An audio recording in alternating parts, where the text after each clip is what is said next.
നമുക്ക് let's all turn our attention to Psalm 144 144 സങ്കീർത്തനം വാക്യപ്രതി വാക്യമായി പാടി കർത്താവിനെ സ്തുതിക്കാം. You want to read Psalm 144 responsibly and we will praise the Lord together. നമുക്ക് ഒരുമിച്ച് അവനെ പാടി ആരാധിക്കാം. 144 സങ്കീർത്തനം അത് ദാവീദിന്റെ ഒരു പ്രാർത്ഥനയാണല്ലോ പ്രിയമുള്ളവരെ. അവസാന വാക്യങ്ങൾ ചേർന്ന് പാടി നമുക്ക് അവനെ ആരാധിക്കാം. യഹോവേ, എന്റെ പ്രാർത്ഥന കേട്ട് എന്റെ യാതനകൾക്ക് ചെവി തരണമേ. നിന്റെ വിശ്വസ്തതയാലും നീതിയാലും എനിക്ക് ഉത്തരമരുളേണമേ.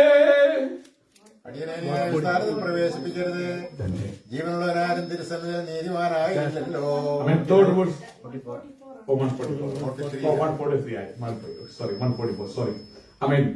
Let's read it. ഇത് ദാവീദിന്റെ ഒരു സങ്കീർത്തനമാണ്.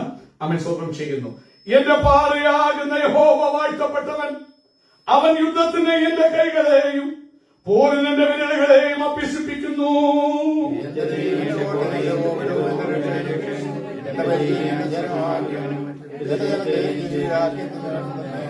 യഹോവേ, മനുഷ്യനെ നീ ഗണ്യമാക്കുവാൻ അവനെന്ത്? മർത്യപുത്രനെ നീ വിചാരിപ്പാൻ അവൻ എന്തുമാത്രം?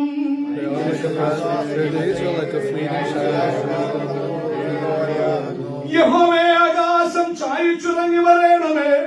പർവ്വതങ്ങൾ പുകയുവാൻ തക്കവണ്ണം അവയെ തൊടേണമേ.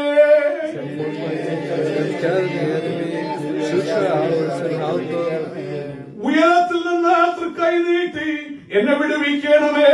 പെരുവെള്ളത്തിൽ നിന്നും അന്യജാതിക്കാരുടെ കയ്യിൽ നിന്നും എന്നെ രക്ഷിക്കണമേ.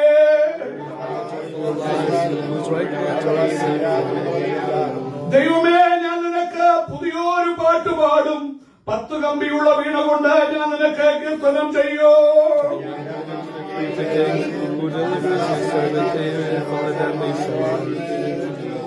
അന്യജാതിക്കാരുടെ കയ്യിൽ നിന്നും എന്നെ വിടുവിച്ചു രക്ഷിക്കണമേ. അവിടെ വായു ഫോഴ്സ് സംസാരിക്കുന്നു. അവിടെ വലങ്കൈ വ്യാജമുള്ള വലങ്കൈയാകുന്നു.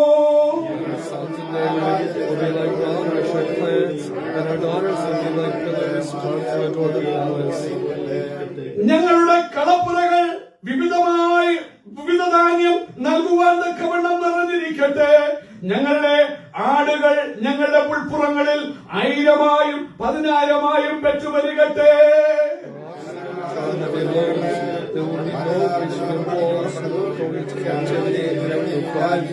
അടുത്ത വാക്യം നമുക്ക് ചേർന്ന് പാടി അവനെ സ്തുതിക്കാം. ഈ സ്ഥിതിയിലിരിക്കുന്ന ജനം ഭാഗ്യമുള്ളത്, യഹോവ ദൈവമായിരിക്കുന്ന ജനം ഭാഗ്യമുള്ളത് തന്നെ. നമ്മുടെ വിശുദ്ധ കരങ്ങളെ ഒത്തി കർത്താവിന് സ്തോത്രം ചെയ്യാം. Hallelujah, hallelujah, hallelujah. ഈ ജീവനുള്ള ദൈവത്തെ സേവിപ്പാൻ നമുക്ക് ഭാഗ്യം തന്നതോട്ട് അവരെ ആരാധിക്കാം. Hallelujah, hallelujah, hallelujah. പ്രാർത്ഥനയോടെ ദൈവസന്താനം എല്ലാവരും ഇരിക്കുമ്പോൾ സങ്കീർത്തന വായനയിൽ നമ്മോട് പ്രബോധിപ്പിക്കുവാൻ ക്രിസ്ത്യൻ ബോർഡ് ക്ഷണിക്കുന്നു. നമുക്ക് പ്രാർത്ഥനയോടെ ദിവസമായിരിക്കാം.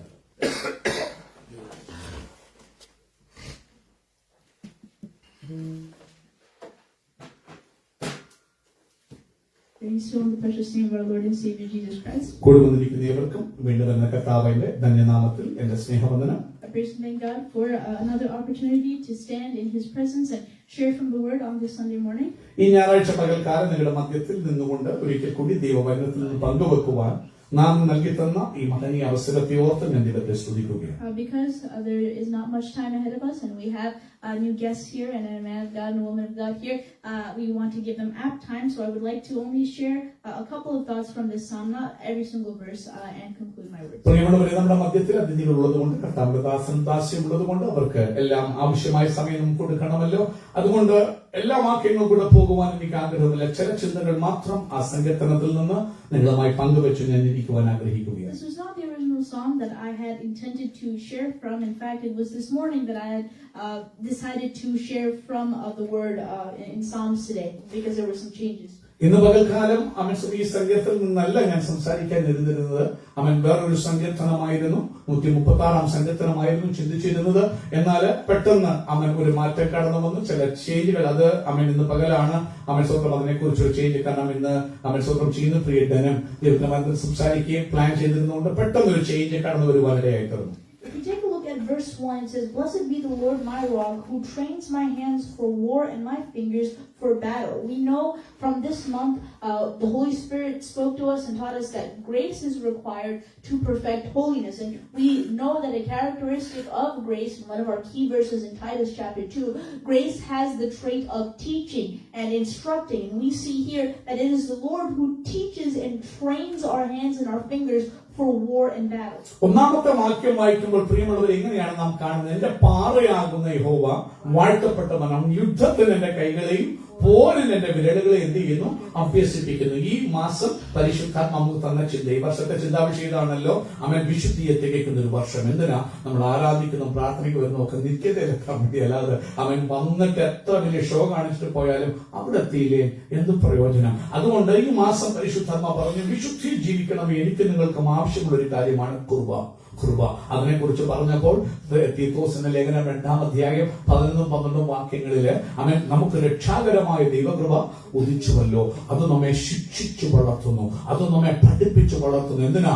ലോകമോഹങ്ങളോട് നോ പറയാൻ, അവൻ ലോകത്തിന്റെ ജഡമോഹങ്ങളോട് നോ പറയാൻ എന്നെ ശിക്ഷിച്ചു വളർത്തുന്നു എന്ന് പറയുന്ന ഭാഗവുമായി ബന്ധപ്പെട്ട് ഈ സങ്കീർത്തനം ചിന്തിക്കുമ്പോൾ പോരിന് ഇന്ന് പകൽക്കാലം ദൈവപൈതലെ നീ കൃപയിൽ കർത്താവിനെ സേവിക്കുമ്പോൾ നിനക്കൊരു പോർക്കളത്തിലാണ് ഓർക്കണം. എപ്പോഴും നിന്നെ പരീക്ഷണങ്ങൾ കൂടി പരിശോധനകൾ കൂടി അവൻ സ്വന്തം നിന്നെ ടെംപ്റ്റ് ചെയ്ത് പാപത്തിൽ അകപ്പെടുത്താൻ പിശാച് നിന്നോട് ഫൈറ്റ് ചെയ്യുമ്പോൾ അവനോട് എങ്ങനെ തിരിച്ചു ഫൈറ്റ് ചെയ്യണമെന്ന് നിന്റെ കൈകൾക്ക് അവൻ ട്രെയിനിങ് തരുന്ന ഒരു ദൈവത്തെ കുറിച്ച് അവിടെ കാണുകയാ. അതുകൊണ്ട് കൃപയുമായി സങ്കീർത്തനത്തെ ബന്ധപ്പെടുത്തുവാൻ ഞാൻ ആഗ്രഹിക്കുകയാണ്. Made the point that I was going to make next, that the battles and the wars that are spoken of, that is the perfect way to describe our constant journey to perfect holiness, because it's not a one-way road. It's not, one victory means the victory of the entire war. There are multiple battles. It's a constant fighting each and every single day to perfect holiness, and grace is the instructor that teaches us how to fight. പ്രിയമുള്ളവരെ, പിതാവ് ഞാൻ പറയേണ്ട കാര്യം already പറഞ്ഞു കഴിഞ്ഞെങ്കിലും പറയട്ടെ. അവൻ സ്വതം ചെയ്യുന്നു. ഈ വിശുദ്ധ ജീവിതം നയിക്കുക എന്ന് പറയുന്ന ഒറ്റ ദിവസത്തെ ഒരു വിജയം കൊണ്ട് സാധിക്കുന്ന ഒരു കാര്യമില്ല. ദൈനംദിന ദിവസത്തെ പോരാട്ടമാ. ഓരോ സെക്കൻഡിലും ഫൈറ്റാ. നിന്നെ വിശുദ്ധിയിൽ നിന്ന് വലിച്ചിടാൻ, നിന്റെ ആത്മീക സന്തോഷത്തെ കളയാൻ, നിനക്കെതിരെ അവൻ അവന്റെ സകല ട്രിക്സും അവന്റെ വയസ്സും ഉപയോഗിച്ച് നിന്നോട് ഫൈറ്റ് ചെയ്യുമ്പോൾ അത് രോഗമായിട്ടായിരിക്കാം, ഇല്ലെങ്കിൽ പാപബന്ധനമായിട്ടായിരിക്കാം, ഒരുപക്ഷെ അഡിക്ഷൻ ആയിട്ടായിരിക്കാം, ഇല്ലെങ്കിൽ നീ അഡിക്റ്റഡ് ആകുന്ന ചില വിഷയങ്ങൾ, നിനക്ക് ജയമെടുക്കാൻ കഴിയാത്ത ചില വിഷയങ്ങളുമായിട്ട് അവൻ നിന്നോട് പോരാടുമ്പോൾ അവന്റെ ലക്ഷ്യം നിന്നെ ദൈവത്തിന്റെ കൃപയിൽ നിന്ന് മാറ്റി നിർത്തുക, അവന്റെ വിശുദ്ധിയിൽ നിന്ന് ഒഴിച്ചു നിർത്തുക. കാരണം എന്ന് മരിച്ചാൽ നീ നിത്യതയിൽ കാണപ്പെടരുത്. അതുകൊണ്ട് ഓരോ മൊമെന്റും ഒന്ന് നീ ജയിച്ചെന്നിരിക്കട്ടെ, അടുത്ത വീണ്ടും അവൻ യുദ്ധമാ നിന്നോട് വരിക, ഫൈറ്റ് ചെയ്യാൻ, നിന്നെ സ്പിരിച്വലി മെന്റലി ടോർച്ചർ ചെയ്യാൻ, നിന്നെ ഇടിച്ച് താഴ്ത്താൻ. അവിടെ വരുമ്പോൾ നിന്റെ കഴിവുകൊണ്ട് നിൽക്കാൻ പറ്റത്തില്ല കേട്ടോ. നിനക്കൊരു പരിശീലനം, you have to have some training. നീ യുദ്ധക്കളത്തിലേക്ക് പോകുമ്പോൾ അവൻ സ്വന്തം ചെയ്യുന്നു. അമേരിക്കൻ ആർമിയിൽ നിനക്ക് ചേരണമെങ്കിൽ ബൂട്ട് ക്യാമ്പിൽ കൂടെ പോകണം. കാരണം അവർ നിന്നെ ബ്രേക്ക് ചെയ്യും.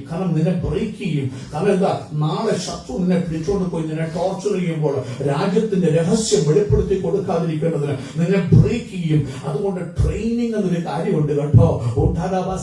വിശുദ്ധനായി നിനക്ക് നിൽക്കണമെങ്കിൽ, വിശുദ്ധനായി ദൈവത്തെ ആരാധിക്കണമെങ്കിൽ ദൈവകൃപ, ദൈവം നിന്റെ വിരലുകൾക്ക് യുദ്ധാഭ്യാസം വരുത്തണം. അവൻ നീ യുദ്ധക്കളത്തിലാണ് ഓർത്തോണെന്ന് പരിശുദ്ധമ്മ പറയുക. We see that in verse 2, the roles that grace plays in our constant fighting, in this constant war zone that we have to perfect holiness. Grace displays steadfast love. Grace is a fortress. Grace is a stronghold. Grace is a deliverance. Grace is a shield, and grace is a refuge. പ്രിയമുള്ളവരെ, രണ്ടാമത്തെ വാക്യം നോക്കുമ്പോൾ കൃപ നിനക്ക് എന്തെല്ലാമാണെന്ന് കാണാൻ കഴിയും. കാരണം ദൈവം അവൻ കൃപയും മഹാദയും ഉള്ളവനല്ലോ. അവൻ 84-ാം സങ്കീർത്തനത്തിന്റെ 11-12 അവൻ യഹോവ സൂര്യനും പരിചയമാകുന്നു, അവൻ കൃപയും മഹത്വവും നൽകുന്നു. കൃപയിൽ സമ്പന്നനായ ദൈവം. ആ കൃപ നിനക്ക് എന്തെല്ലാമാണ് നീ ഒന്ന് കാണാൻ 2-ാം വാക്യം നോക്കണം. അത് നിന്റെ ദയ, നിന്നോടുള്ള ദയ, മഹാദയ, ലവിങ് കൈൻഡ്നസ്. ആ കൃപ നിന്റെ കോട്ടയാ. ഹല്ലേലൂയ. ആ കൃപ നിന്റെ ഗോപുരമാ. ആ കൃപ നിന്റെ രക്ഷകനാ. ആ കൃപ നിന്റെ പരിചയ. ആ കൃപ നീ ശരണമാക്കിയവനാ.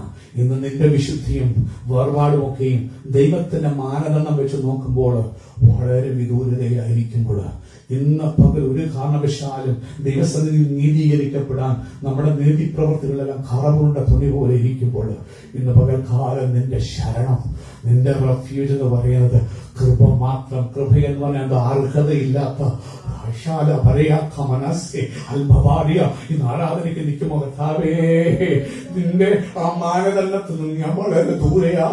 ആരാധിക്കാനോ അടുത്തു വരാനോ ചുങ്കക്കാരൻ പറഞ്ഞതുപോലെ ഞാൻ യോഗ്യനല്ല. സ്വർഗത്തോട്ട് നോക്കാൻ പോലും ഒന്നുമില്ല, യോഗ്യതയില്ല.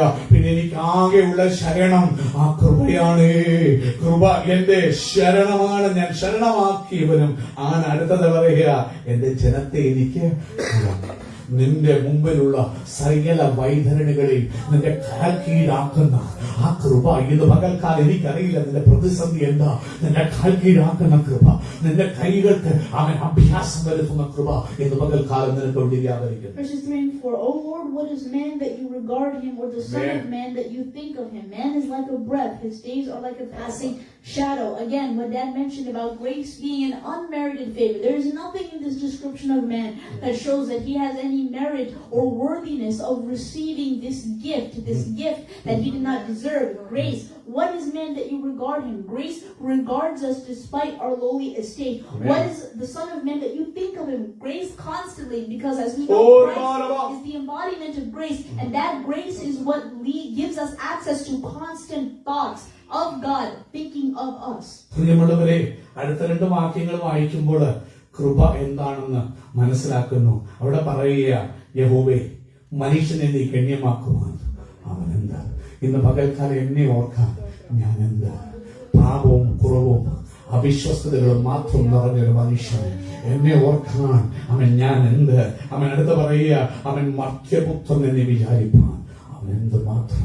ഇന്ന് പകൽക്കാലം ആരാധനയ്ക്ക് വന്നിരിക്കുമ്പോൾ എന്നെയും നിങ്ങളെ ഓർക്കാൻ നമ്മൾ എന്തു മാത്രം. അവിടെ അടുത്ത പറയുക, മനുഷ്യനൊരു ശ്വാസത്തിന് തുല്യമത്രേ. Is nothing. അവനൊന്നുമില്ല, ജസ്റ്റ് ഒരു ബ്രത്ത് മാത്രം.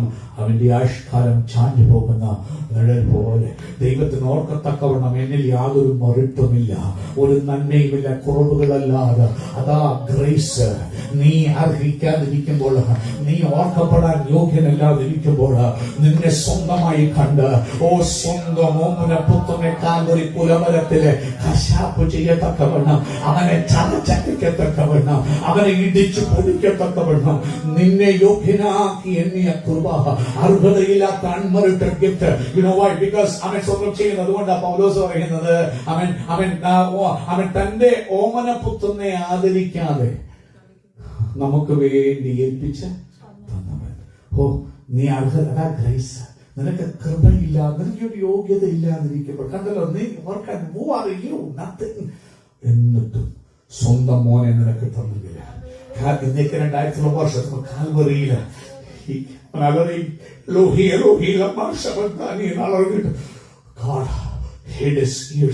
ചെവി അത്രയ്ക്ക് നിന്നെ യോഗ്യനാക്കിയെന്നെ.